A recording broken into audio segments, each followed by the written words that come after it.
अस्सलाम वालेकुम एवरीवन, कैसे हैं आप लोग सब। उम्मीद करती हूँ आप लोग सब खैरियत से होंगे और अपने घरों में सेफ होंगे। तो जी आज मैंने व्लॉग स्टार्ट किया था शाम से, और शाम में मैं आई थी किचन में खाना बनाने के लिए। सोचा आपके साथ इसको भी शेयर कर देती हूँ क्योंकि नॉर्मल खाना बन रहा था और मैं बना रही थी शोरबे वाला चिकन। तो अब्बू की फरमाइश पे बन रहा था। तो यहाँ पर बस मैंने किया क्या है, 3 डली प्याज की ले ली थी और आधा कप ऑयल के अंदर मैंने इसको ना फ्राई करने के लिए रख दिया था। आधा कप ही ऑयल लिया था, ज्यादा नहीं लिया था। बस इसको मिक्स करूंगी और फ्राई करने के लिए छोड़ दूंगी। तो जी ये मैं लेकर आई हूँ इलेक्ट्रिक स्टोव। इसकी अनबॉक्सिंग करी थी, सोचा आपको दिखा दूँ। मैंने भी खोल के नहीं देखा था, ये अभी खोल रही हूँ। और उधर भी मैंने चेक नहीं करा था, तो इसको मुझे चेक भी करना है। टाइम बिल्कुल भी नहीं था मेरे पास, पार्किंग का बड़ा इशू होता है ना सदर में। खैर वो रोड भी बड़ा ख़राब है। तो ये है मास्टर शेफ़ का, और इसके अलावा मैंने देखा था सिल्वर क्रस्ट का ना, तो मुझे ये ज़्यादा बेटर लगा था। दो ही देखे, दोनों के प्राइस सेम थे, 5,500 रुपये, 5,500 रुपीज़ का था ये। तो मुझे बस यही समझ में आया कि मैंने यही ले लिया। और वो क्यों नहीं लिया था उसका मैं रीज़न बताती हूँ। खोल लूँ इसको ज़रा मैं।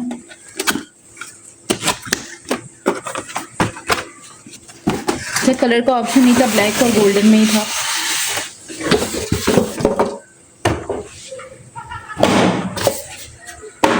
इसको हम नीचे ही फेंक रहे हैं। अच्छा जी, यहाँ पे इसका ये फ़ैन होता है, ठीक है, जिसकी वजह से ये ठंडा रहता है। इसके अलावा मैंने उनसे पूछा था कि इसके अंदर मुझे ये बताएं कि हम कितना वेट रख सकते हैं ना।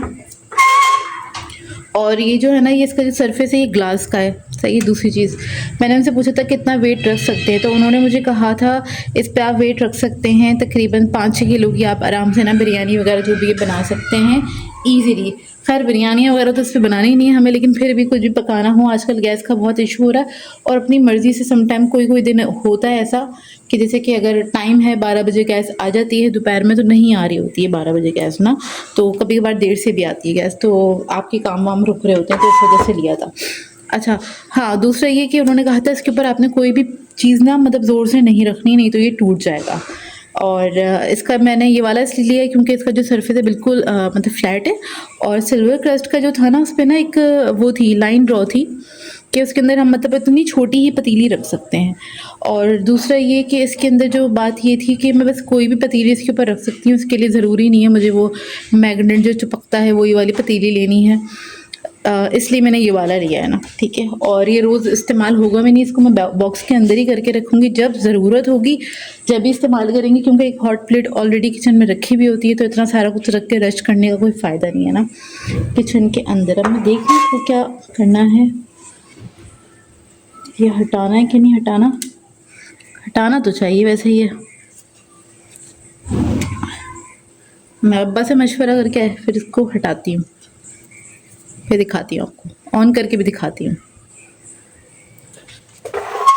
तो खैर इसको मैं हटा देती हूँ क्योंकि ये गर्म होगा तो ये जल जाएगा। दूसरा ये हल्के वेट का है।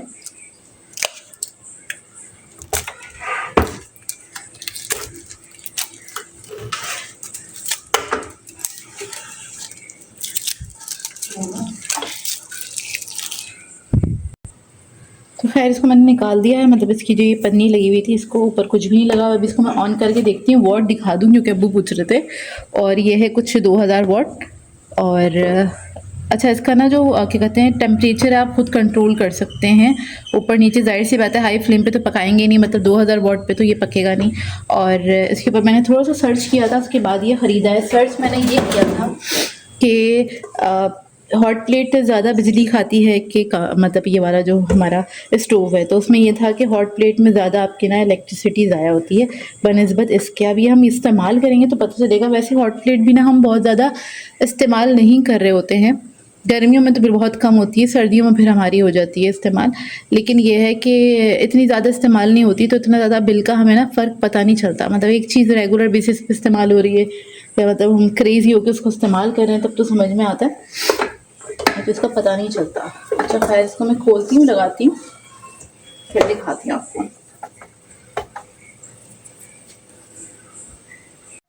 अच्छा इसको मैंने ऑन कर दिया है, तो यहाँ पर ऑफ लिखा आ रहा है, इसको हम ऑन करते हैं, ये दबा के ऑन हो गया है।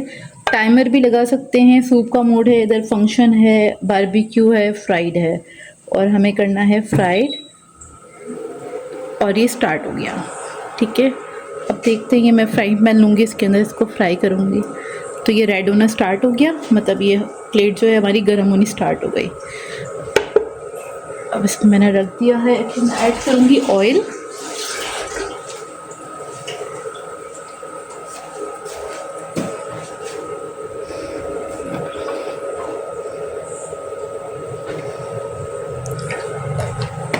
बस मुझे ये था मैं कुछ फ्राई करके देख लूँ कि इस पे हम आया कि पराठा वगैरह हम सेक सकते कि नहीं सेक सकते। और कुकिंग का तो खैर हम बाद में देखेंगे कि इस पे हो सकती है कि नहीं हो सकती। वैसे मैंने देखा बहुत सारे लोग इसमें कुकिंग कर रहे हैं, और बहुत सारे मतलब जिनके पास कुकिंग चैनल है वो लोग भी ये यूज़ कर रहे हैं और अच्छा चलता है ये ना। खैर ये ज़रा सा गर्म हो जाए, इतने मैं पैटी निकाल के लेकर आती हूँ फ्राई करने के लिए, और गर्म तो होना स्टार्ट हो गया है। खैर इसको भी ऑन करे हुए कुछ सेकंड ही हुए हैं और इस पर बबल्स आने स्टार्ट हो गए, मतलब कि हमारा तेल जो है वो गर्म होना स्टार्ट हो गया। तो काफ़ी अच्छा, मतलब अच्छा लग रहा है मुझे ना कि जल्दी काम हो रहा है। और ये मेरे पास एक पैटी है जो कि मैं फ़्रोज़न लेकर आई थी, बर्गर पैटी है, तो हम इसको फ्राई करेंगे इसके अंदर। और नाइस यार, अच्छा गर्म हो गया है। तो बस अच्छा ये हुआ है 2200 इस पर दिखा रहे हैं कि इतनी इसकी स्पीड है, क्योंकि फ्राइंग का मोड अलग है, बारबेक्यू कैसे होगा मुझे नहीं पता। खैर बारबेक्यू का मोड अलग है, सूप का और फंक्शन हम खुद भी ना इसको ऊपर नीचे कर सकते हैं यहाँ से। ठीक है, वो मैं अभी ज़रा सा ये फ्राई हो जाए फिर मैं करके दिखाती हूँ कि हमें इसकी आंच कम करनी है या फिर ज़्यादा करनी है, वो भी हम कर सकते हैं।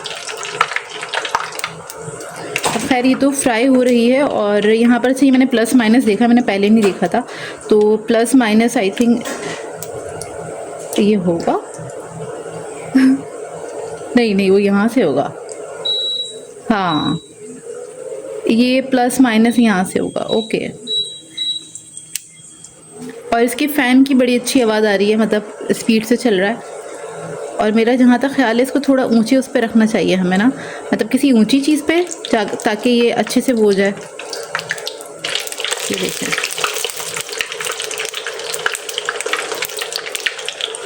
अच्छा फ्राई हो रहा है, गुड, अच्छी परचेज है मेरी। खैर इसको मैंने छोड़ दिया था तो थोड़ा सा ये बर्न हो गया है, मैं अब इसको ना ज़रा कम करूँगी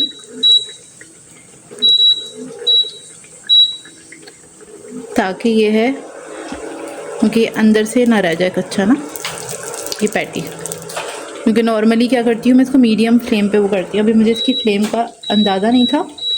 1000 पे करते हैं हम इसको, 900 सही है। अच्छा है, इस पर खाना भी बहुत अच्छा पक जाएगा। अरे भैया ये तो जल गया ये जल गया भाई, जल गया। खैर मैं ऑयल हटाती हूँ इसके ऊपर से, इसको ऑफ करती हूँ।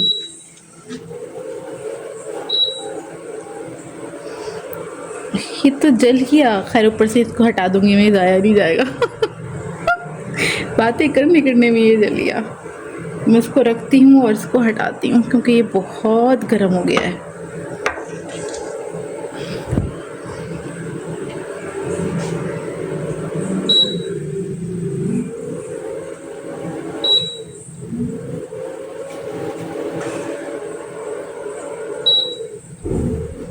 मुझे अंदाज़ा नहीं हो रहा इसको ऑफ कैसे करना है।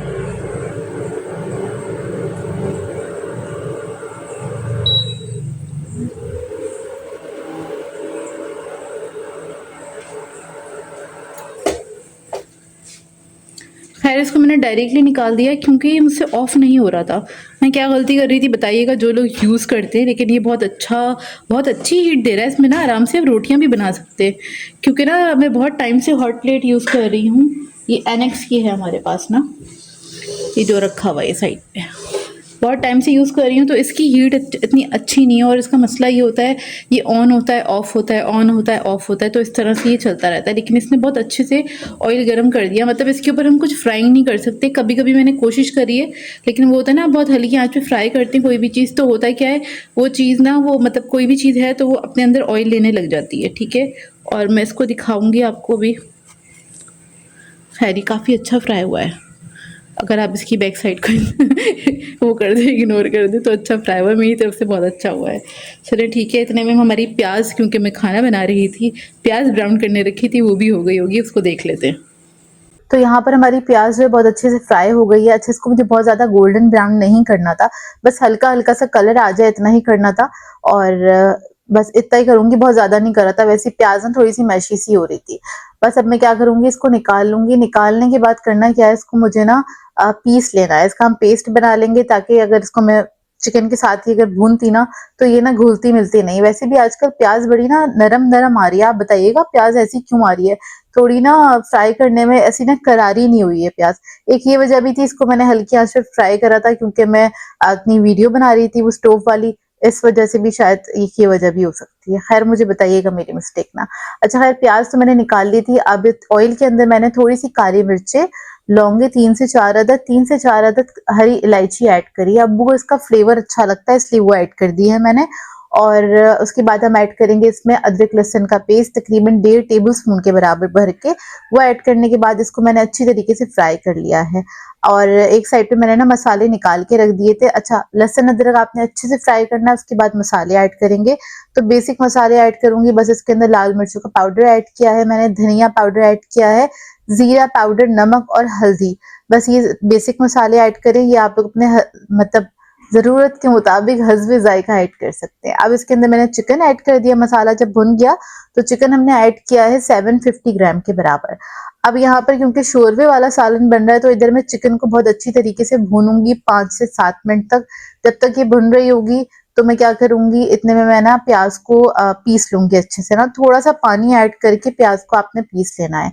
बस चिकन को मैंने हर थोड़ी देर बाद चमचा चलाती रही थी ताकि नीचे से लगे नहीं और मीडियम आंच पे इसको मैंने फ्राई किया था। इससे क्या होगा, चिकन भी एक हमारा अच्छी तरीके से एक तो भुन जाएगा, थोड़ा फ्राई हो जाएगा और इसके अलावा मसाला भी हमारा बहुत अच्छे से भुन जाएगा।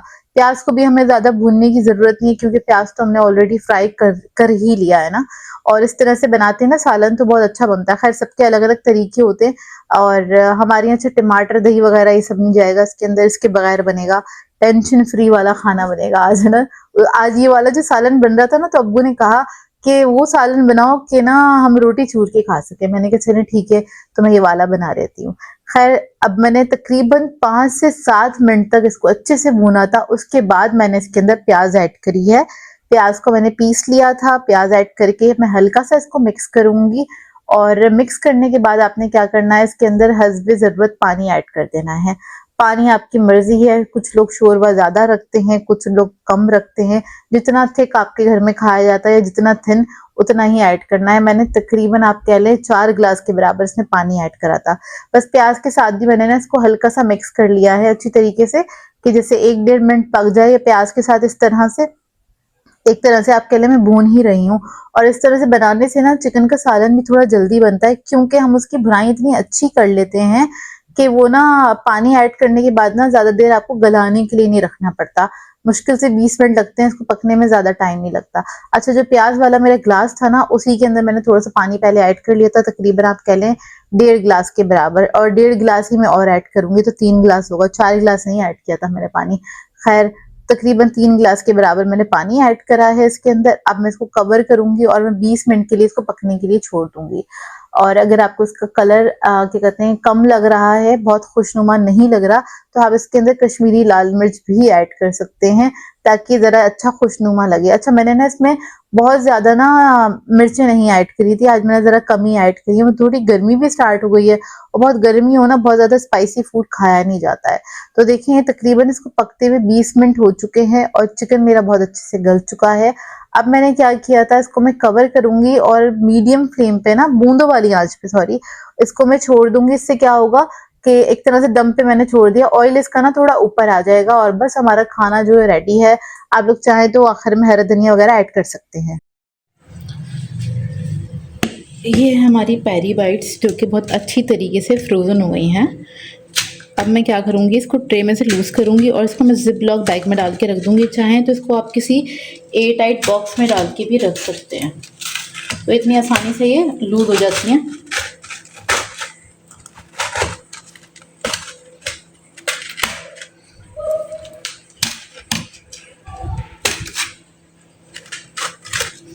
ज़िप लॉक बैग लेकर आती हूँ।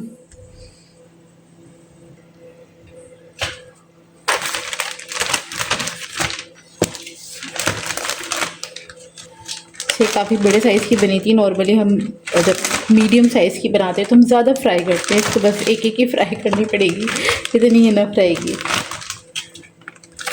और इतने बड़े साइज़ की ना मार्केट में मिलती भी नहीं है।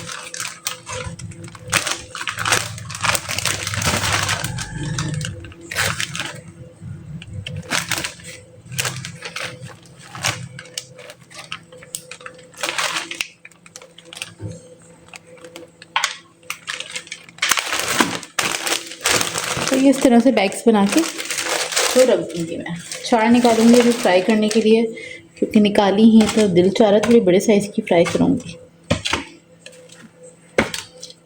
बाकी मैं छोटे ज़िप-लॉक बैग में रखूँगी, वैसे ही मैं रख देती हूँ। चलो निकाल लिया है तो।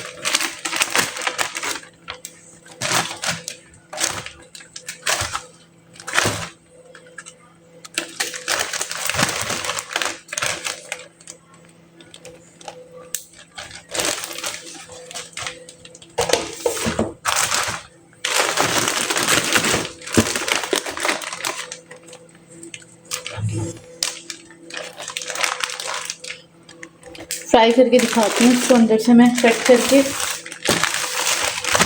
ये हमारी पेरी बाइट्स, इसको बस आपने फ़ौरन से ना फ्रीज़र में रख देना है, बाहर नहीं छोड़ेगा। गर्मी तो स्टार्ट हो गई है, मतलब आज से फ़ील हो रहा है कि गर्मी स्टार्ट हो गई है किचन में काम करने से, इससे पहले नहीं फ़ील हो रहा था।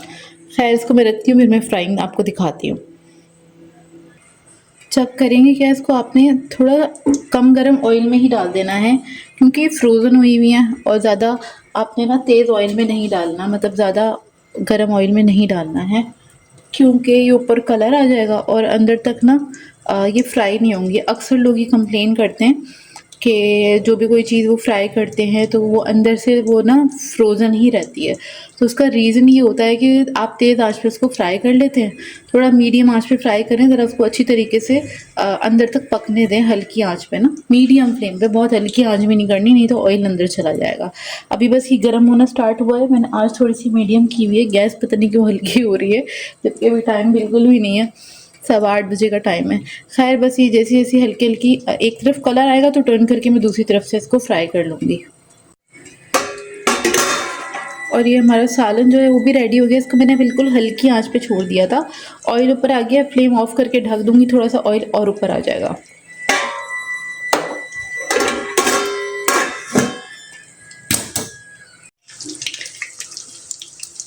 मैं टर्न कर दूँगी, एक तरफ कलर आ गया है।